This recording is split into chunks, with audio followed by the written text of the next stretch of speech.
So we're live. I'm doing this talk on Facebook and on Zoom right now. So from now on, unless I hate this is the way that we're going to do it. I like seeing your faces because before I was just reacting to people's thumbs up and smiley faces or frowny faces or crying faces as they scrolled up my screen. So tonight's talk is going to be, I'm going to describe it as uncharacteristically dour and negative, or at least in the beginning. So I had this idea kind of pop up because of the challenge of the week, this concept of convenience, because the challenge of the week in the dojo is to take some kind of action to stand up for something that you believe in. And this should not be convenient. If it's convenient, then it's not a challenge. And standing up for something that you believe in is what's implied very clearly is that you're having to stand up kind of against something.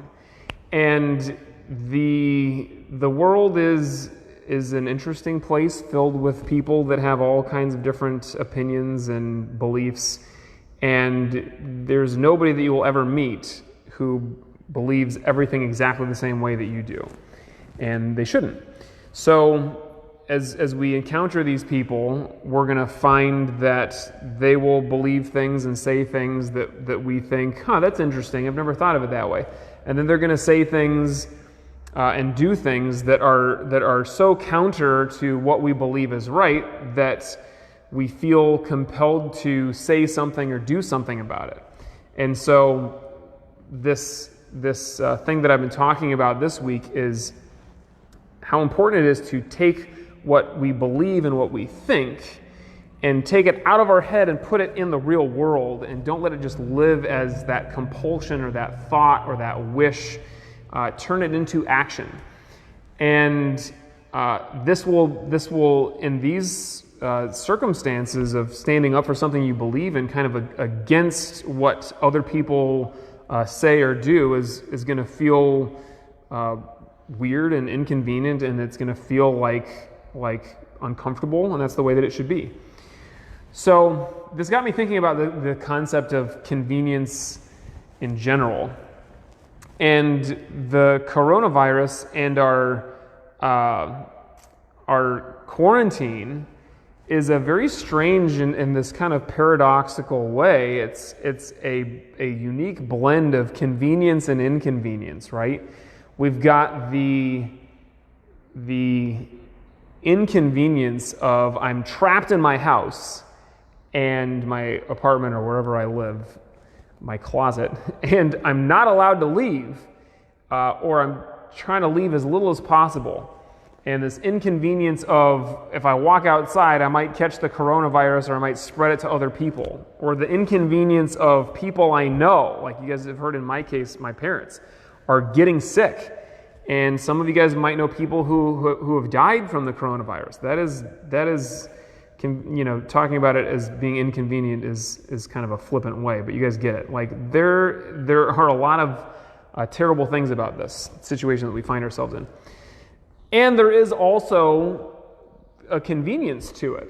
Like right now, you guys would normally have to drive to the dojo to see the talk, or you'd have to only watch it on Facebook Live, but now you get to watch it on Zoom too, and I get to see your faces. Coming to regular classes, it is a lot more convenient on some level, in some way, to not have to get in the car and drive here, to be able to just turn on your computer or your phone and just do class right where you are. And there is obviously inconvenience of having to practice in a smaller space and to not have the hands-on partner work that we normally do, and all of that. Not having this amazing environment, the physical environment of the dojo that kind of has a tendency to put us into a better, stronger place mentally. But what I'm talking about tonight is kind of like the flip of, or at least the beginning of this talk is going to be the flip of this idea book that I don't even really remember reading the book, but I know I had friends that read it and told me about it. And this book was called, I believe it was called Everything Bad is Good for You. And has anybody read this book before? You've at least heard of it. Okay, well, I'm going to tell you about it now, and you'll rush to the Amazon and buy it. The basic concept is fairly simple. It's like all this stuff that people have said is bad for you is good for you, and it's not completely good for you because nothing is completely good for you. But as an example, the one that stuck in my head was video games. So it has been said forever that video games are bad. They're going to turn your brain into mush. It's going to make kids violent, and the whole country is going to get destroyed because of video games. And the author of this book took all of these studies and, a little bit of common sense and kind of put together an argument for why video games are actually good for you and good for society. And one of the many arguments that the author made was it improves hand-eye coordination. So you think that sitting there and kind of, vegging out in front of a screen is all bad for you, but it's different from just watching TV because you are kind of moving and, critical thinking in the way that you are interacting with this game and this world is actually, forming new connections and causing your brain to work and your hand, you're not using your whole body in the way that you normally would if you're out there living your life in the world like a normal person. But even with a computer game, there's some amount of coordination, there's some amount of,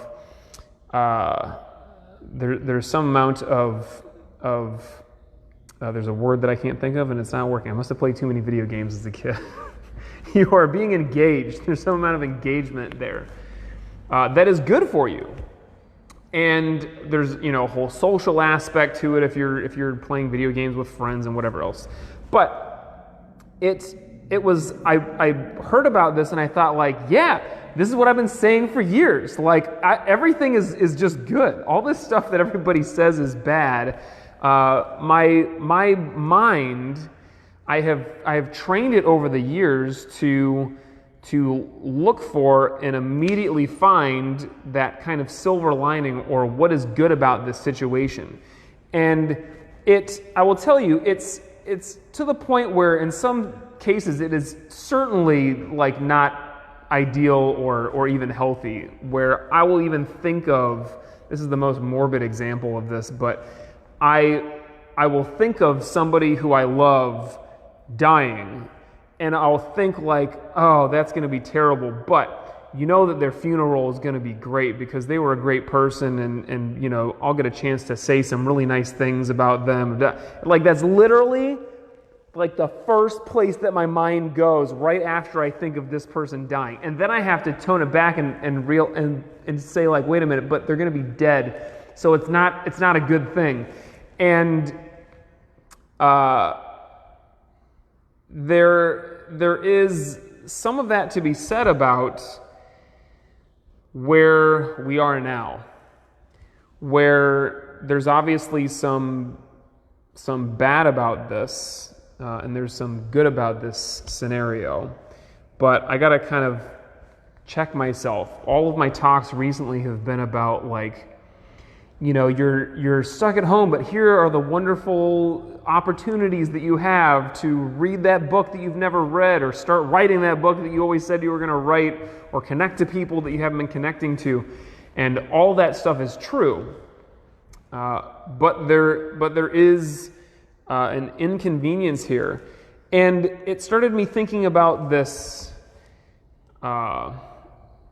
thing that one of my friends, Michael, who's the student who actually got me to practice with Sifu Brown originally and got me interested in this kind of martial arts, he told me this thing once, and I don't know where he heard it or if he made it up, but it stuck in my mind. I thought it was a really interesting idea.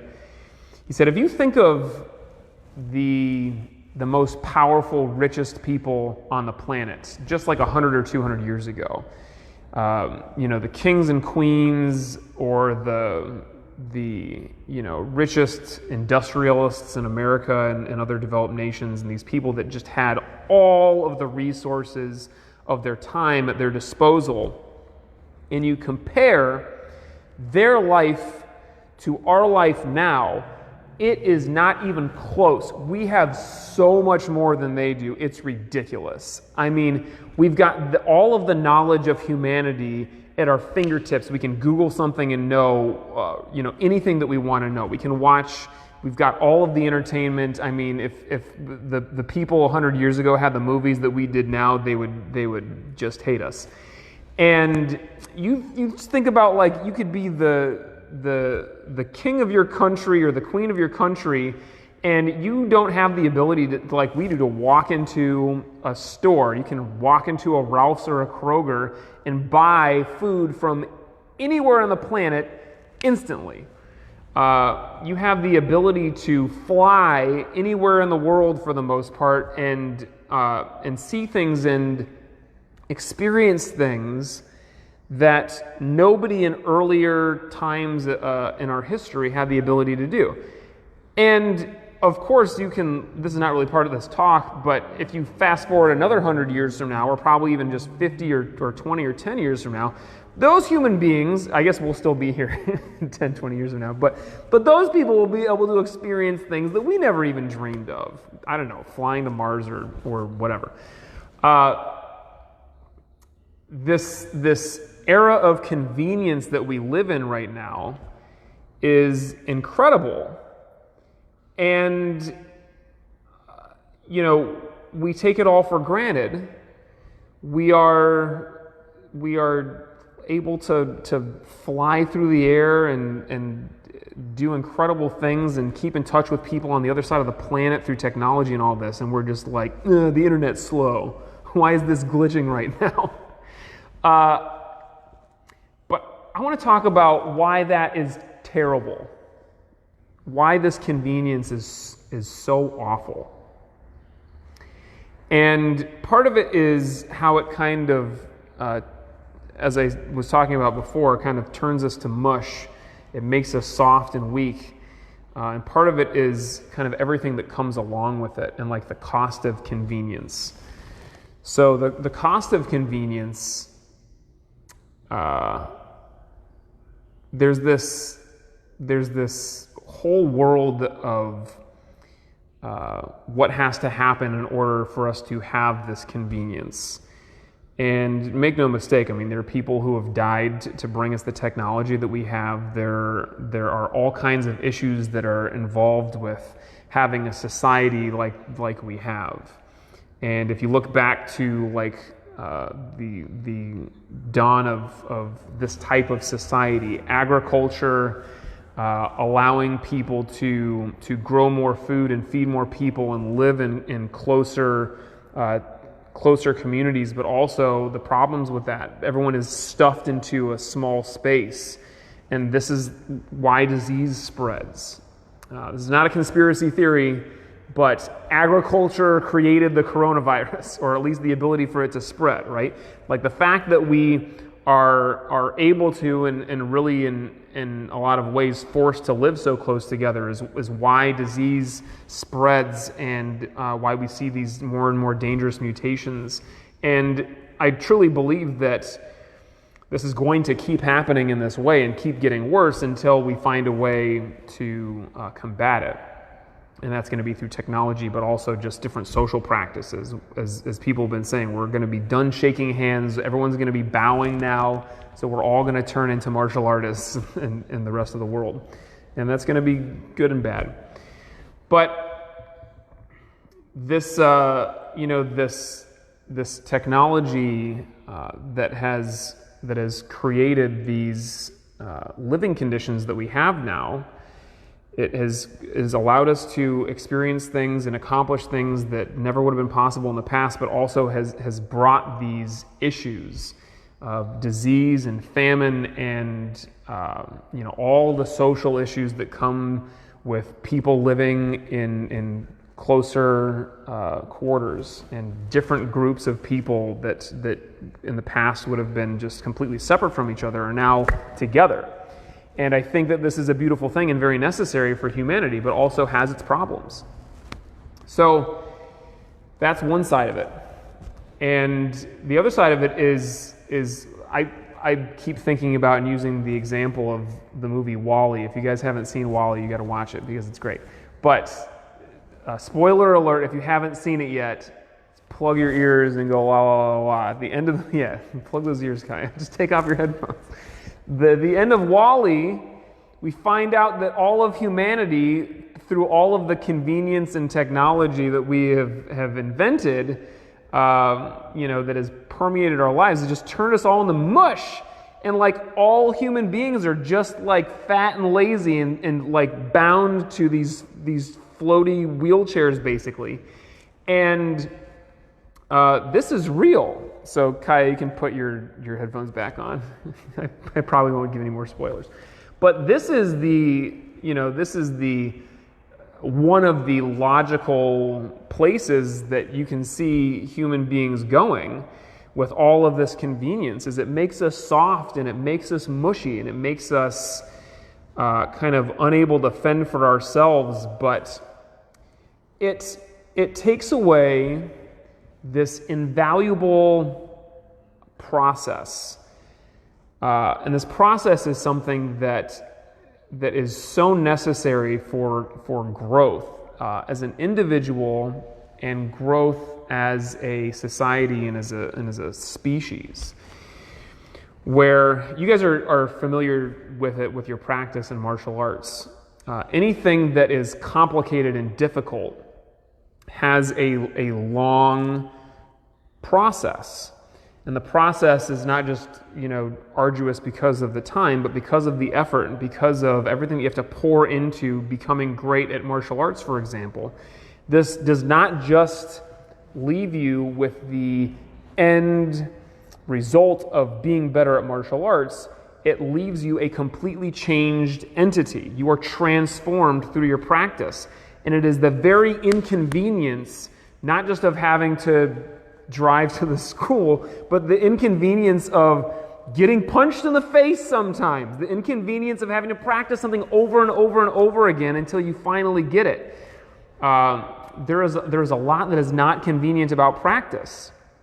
And Sifu Brown always used to say, this is an old saying or an old phrase, you should live at least 2 or 3 villages away from your guru.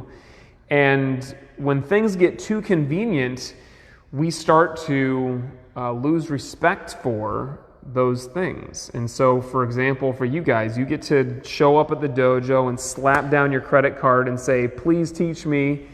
And some people don't even say please. They just expect me to do it for them. And people show up to class and it's like, I'm not getting this yet. It must be your fault. You're not teaching me right. And back in the day, like that would have been ridiculous. You would have been kicked out of the temple. Your teacher would have sent you on your way with some bruises and breaks or more. And I do not think that we need to go back to that. And I don't plan on starting to physically abuse the students who don't take what I say seriously or try hard enough. But the process is intact, at least to some degree still, because as long as martial arts is not something that you can just download directly into your mind a la the Matrix, there is still that process, there is still that journey that you have to go on, and it is a beautiful thing, it is a necessary thing. And this is something that I think is missing in much of our human experience these days, is this process and this journey where we're just used to having things given to us right away. Sifu Brown used to talk about this at the end of every martial arts class when there was a brand new student there. He would talk about the 5 ways of becoming great at martial arts, and you guys know the first way is patience. And we don't have it anymore. The examples he used to use were faster microwave ovens and quicker internet hookups and peanut butter and jelly in the same jar, which still is a thing and is amazing. And it's true. Like, in what world of people does this product exist where I literally can't take the time to unscrew 2 separate jars to make my highly processed, produce spread sandwich that takes 30 seconds. I got to have everything in one jar, so it takes 15 seconds. It's insane. this convenience that we have, on the one hand, makes so much in life easier and makes us able to accomplish things. On the other hand, also turns us into these lazy, mushy, soft creatures. And we have to go out and seek that process and that journey. So a lot of you guys have already done that with your practice of martial arts, and for some of you, I'm positive this is what draws you to the practice is the realness of it and the inconvenience of it, the fact that it doesn't come easy. This is why I practice martial arts, is because I was born into a wonderful set of circumstances with a family that had lots of resources, and things either came easy to me because of my circumstances or genetics or whatever. And when I took my first couple of martial arts classes, I was like just slapped in the face with how hard it was, and I really appreciated it because it was one of the hardest things that I had ever done, and I wanted to be great at it, so I poured myself into it. And I found, as I'm sure that you guys have found, that this process changes us profoundly, and it hones us as human beings. The lack of convenience in martial arts and the lack of convenience in any real thing like that is something that it gives us the opportunity to kind of go back in time and experience life like it would have been when things are not just easy, when you can't just, with the click of a mouse or walking into any store, get whatever you want. So I am not advocating that we need to get rid of all technology and all convenience. And I love playing video games and I love eating food that I can get like that. But if we don't take the initiative to create these circumstances in our life where we have something, at least one thing, where it's not easy and it's not convenient, we will turn into those future selves that are just mushy. And this is a real problem, again, for us as individuals, but also as a society, because we have not arrived, I believe, at the pinnacle of what we are capable of. I certainly hope that that's not the case, because that would be so disappointing. This process that we have to continue to go through is something that sometimes will be thrust upon us, and sometimes we have to choose it. So I hear people talk about sometimes it's like, I have a hard time staying in shape, I'm trying to burn more calories, so what I do is I park far away from the grocery store, so I have to walk from my car to the store. And on one level, that's kind of a silly thing, but on another level, it's like, great, if that's what you can do, that is what is available to you, do it. If you can walk up the stairs instead of taking the elevator, great. I personally take the elevator whenever I can, but that's because when I go to the dojo, I work my butt off. And it's not to say that there are circumstances that many of us find ourselves in that are plenty difficult, and we don't need to choose a more difficult version of that. And there's a level of this which just turns into masochism, turns into like self-loathing or self-pity, and you're trying to pile so much pain and suffering on yourself that it just keeps you in that place. I'm talking about if you are, as many human beings are, I believe right now, not challenged to the fullest potential that you have, you got to seek it out, find something. And I love this phrase that those tests that we get in life, God only tests us in ways that God knows that we are able to handle and to pass these tests. And it's like a test in the dojo. I'm not going to compare myself to God, but I'm going to put you in a test that you think, as you're reading through the curriculum or you've watched somebody else take the test, you think, I I will never be able to pass this test. It's impossible. It looks so hard and I have no idea what I'm doing.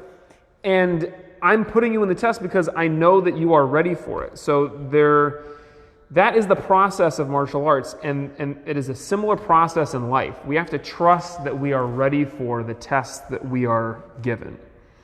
And we are experiencing a real test right now. As humanity, this is the real deal. And I believe that we are ready for it. And we are going to prove through our perseverance and through our ability to kind of dig in when things get hard and work harder that we were ready for it. Or we're going to just cave and society and humanity will collapse and we'll all die, in which case we don't have to worry about any of this stuff. But I'm pretty positive that's not the way it's going to go. So now the lighter side to this, which is where I've just been itching to go the entire time, is like this is a necessary thing, and you know that we come out of it stronger. You know that this is an opportunity for us to learn about ourselves as individuals and as a society. This is an opportunity for us to be creative and solve problems that we've never had to solve before. And you know that new ways of being interpersonally, new technologies, and all kinds of new stuff will come from this. But we should not just wait around for it to happen. It probably will happen with or without us, but if there's something that we can do, if there's something that we can contribute to this, even if it's just for ourselves, then this is the opportunity to take. So try to recognize, this will be the end of the talk, but try to recognize, if you can, when you start getting drawn into that siren song of convenience, and you just allow yourself to get lazy and mushy and soft and just say, no, I'm not going to do it. I've noticed it just a tiny bit with myself on Zoom lately, where I figured out a way to teach a pretty decent class and actually be able to just sit there in front of the computer most of the time. And I caught myself like, I'm starting to feel a little bit like I'm not moving around as much as I want to be, and things are starting to get a little bit tighter, and it's like, oh yeah, it's because I've been sitting there like hunched over the computer like this. So I got to get up and move and find the balance. So this is the opportunity for us right now, is seize that inconvenience whenever you can, and find a way to make yourself stronger. So meditation right now is not convenient. Meditation should never be convenient. You should get to the point where it can be calming and relaxing, but at the end of the day, this is still a focused calm, and this is an opportunity to discipline the mind. So the mind wanders, that's inconvenient, bring it back. Sit comfortably.